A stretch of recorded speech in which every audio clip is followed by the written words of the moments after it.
Hello, I'm Emily Rhodes, and today we're going to be talking about Little Women by Louisa May Alcott. This is going to be about 15 minutes, and I'm going to talk first about the different sisters and characters in the book, the experience of rereading it. I'm sure many of us, this isn't the first time we've read the book. I know some people like to read this book every year at Christmas. Maybe it's the first time you've read it since you were a kid, or perhaps it is your first time reading it. So we'll talk about those experiences. I'll read a little bit out, have a little ramble about ideas. And yes, this is the December 2024 book for Emily's Walking Book Club. As well as this kind of video, we meet once a month to walk and talk about books, and that's on Hampstead Heath. We also now do that in Regent's Park, and we have a Zoom, and we have a weekly newsletter. So if you're not already in our community, please do join us. Join us. It's emily'swalkingbookclub.substack.com. So here I am on my sofa. I've got this very silly dog, Sophie, next to me, licking. I was sitting at my desk doing some rather sort of tough work, and I was so cold, my fingers were kind of icing up. So I thought, I'm going to stop this, I'm going to make a cup of tea, I'm going to put on an extra jumper, I'm going to put on some lipstick, I'm going to come and sit on the sofa and have a cuddle with Alfie, the dog, and have a think about Little Women. And I've got to say, I already feel a lot better and more positive. So, Little Women, it is about basically the 4 March sisters. There's the oldest, Meg, then Jo, then Beth, then Amy. God, I always get those last 2, the order slightly wrong. Oh, hang on, Alfie, what are you doing? And their father is off fighting in the Civil War, and that's left them at home with their mum, Marmee, and their servant, Hannah, who's sort of an amazing cook. And although there are some other characters, basically they're neighbours, so Laurie and his grandfather and his tutor, and the Hummels, a very poor family, who they go and visit right at the beginning of the book, and a few other acquaintances. Almost all the action takes place in their home. It's an incredibly domestic book, and perhaps that's why it's particularly appealing at this time of year, where actually, you know, sitting around at home is maybe what we all want to be doing, or certainly what we're going to be doing, whether we like it or not, over Christmas. So yes, it's funny because I think children's books, so I have 3 children and the oldest is now 10.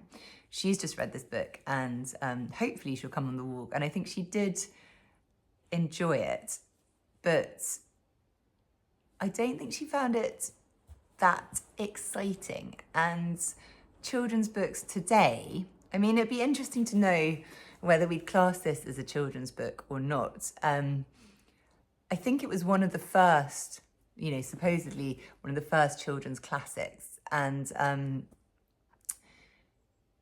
you know, it came before The Secret Garden and The Railway Children and books like that. It was actually written in, oh my goodness, I should know this, 1868.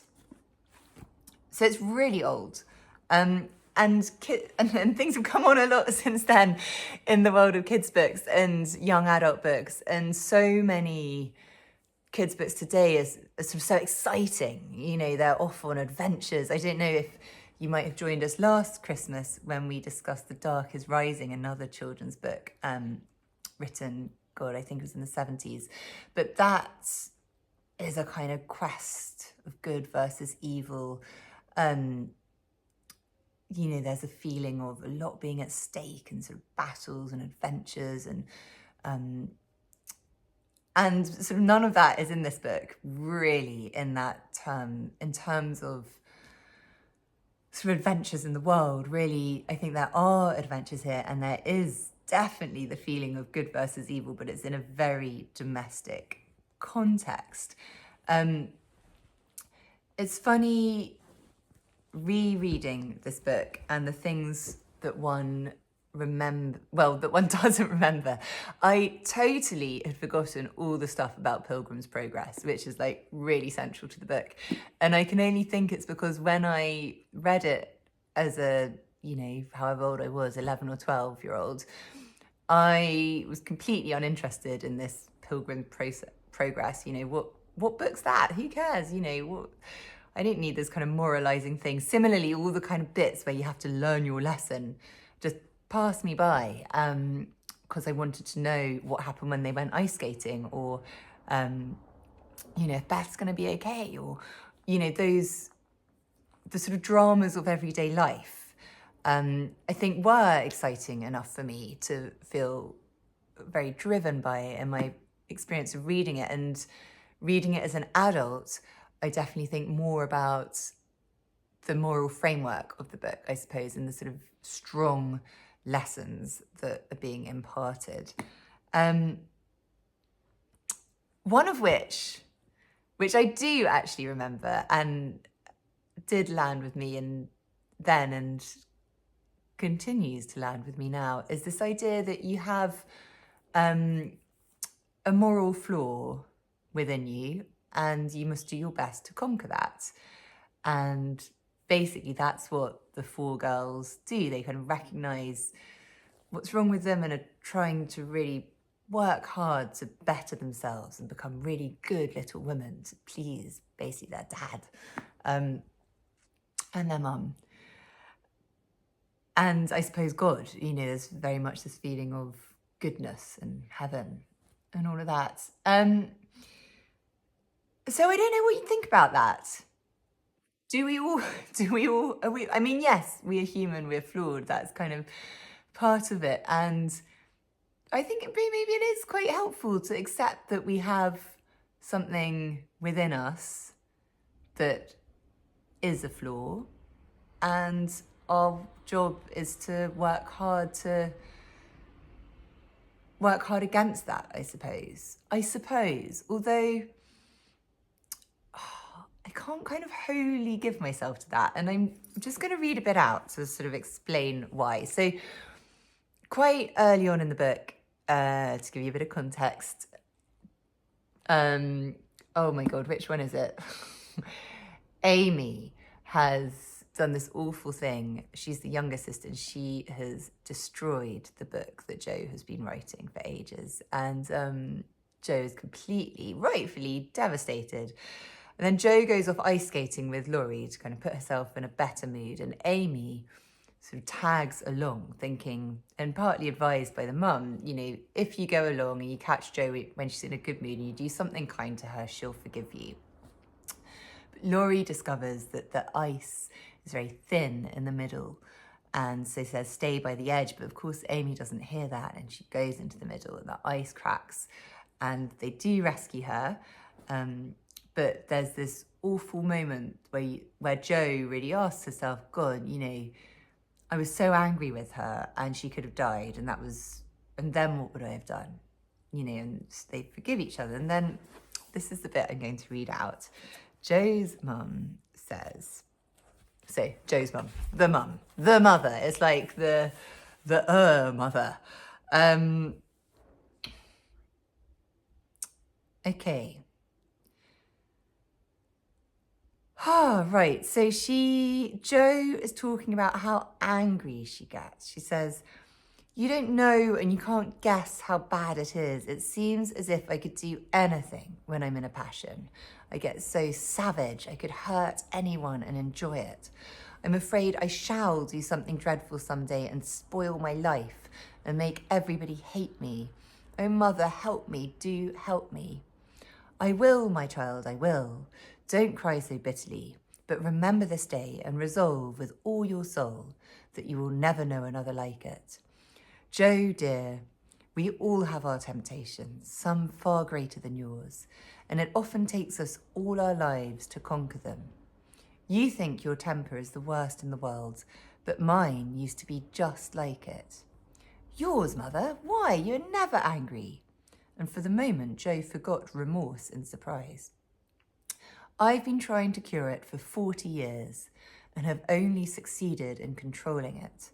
I am angry nearly every day of my life, Jo, but I have learned not to show it, and I still hope to learn not to feel it, though it may take me another 40 years to do so.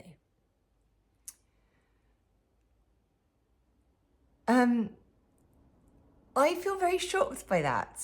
Okay, so let's break it down. I suppose this idea of feeling incredibly angry and feeling quite overwhelmed by that feeling of anger, that passion, almost like seeing a toddler in a tantrum. It's huge, and definitely reading this, often for the first time when you're going through puberty, that whirlwind of emotion, that powerful kind of fury and rage that everything's so unfair and feels like absolutely relatable. And I think that's why, for me growing up, I was Jo. I completely identified with her and kind of loved her for confessing how hard it is having such strong, turbulent feelings, and there's some terror of that.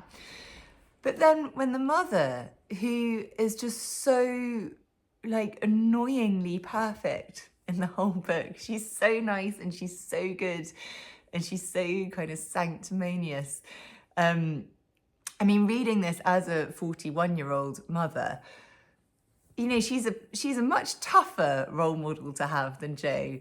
But then when she admits that she also is angry every day of her life and has just been controlling it, or sort of not showing it, that feels, I don't know where I stand on that. Yes, it's good not to show your anger, I suppose, but actually, could that anger be channeled into something more useful? Why is it so bad to be angry? I don't know. You can tell I'm thinking a lot about anger at the moment. And I guess this kind of brings me on to this other question, which is which sister are you, or, which character are you? You might also be Laurie or, I don't know, the mum. And I think for me, I was such a Jo. I was Jo. I couldn't imagine being anyone else. And it actually feels quite sad to me now, reading this book again and seeing how I've drifted from Jo. And, Jo who cuts all her hair off and doesn't mind about burns on her dress and stays up all night writing by candlelight. I'm no longer that person. I spend loads of money on anti-wrinkle creams, and at night I go to sleep because I'm exhausted, and I wish I had more time to write, but I don't make that time by not sleeping. And yes, maybe that's just kind of growing up, but I do feel that Jo would be disappointed in me, and maybe the younger me who was Jo would also be a little disappointed. And now I read this book and I look at Marmee as the character who I suppose is closest to me, and I wish she was a bit less perfect and that she sometimes did let her anger show. Anyway, do we all think of ourselves as Jo? I had thought maybe we all did, but I actually talked to a friend the other day and she said, oh no, I'm Meg or Amy. So I'd be really interested to know. I was so surprised when she said that. So I'd be really interested to know if there is a character you particularly identify with. And also, I suppose, to have a little think about this whole setup of these, each sister is very much a particular character's particular flaws or traits or characteristics. And it does seem to be a kind of system or a setup that is employed still, you know, has been used loads of times. If you think of things like Sex and the City, right? You know, you've got the four girls, you've got the, you know, God, I've forgotten her name now, the Sarah Jessica Parker one, who's sort of the writer, and then you've got the career one, Miranda, and then you've got the sort of sexy one, and then you've got the homely one. You know, okay, another example, The Enchanted April, there are these four women who are very different. And I wonder if there is something very appealing to women readers particularly. I can't think of this example with, you know, four men all very different being together. But maybe as women we like seeing, you know, these four different options, or a kind of group, a kind of sisterhood, and identifying within that group at one particular character. Maybe that's a really good alternative model of narrative that appeals to women, alongside, you know, a more traditional one where you have just the main character who's the main protagonist and it's all from her perspective, all about her. But having these different models to choose from, I can hear the clock chiming, that means it's time to stop, might appeal. Anyway, I've rambled on. But yes, there's a lot in this book, and I think it's fascinating. It's amazing that it is so old and yet continues to have so much to say about basically being a woman and the domestic space and different role models, I suppose, and how we work to fulfill our potential. Obviously, a lot's changed, but I still think there's a lot in here. So I'm going to shut up now. Very nice to talk. I can't wait to hear your thoughts on this book. You can either leave a comment in the comments bit, or you can come along and tell me when we walk on Hampstead Heath or Regent's Park. Okay, bye.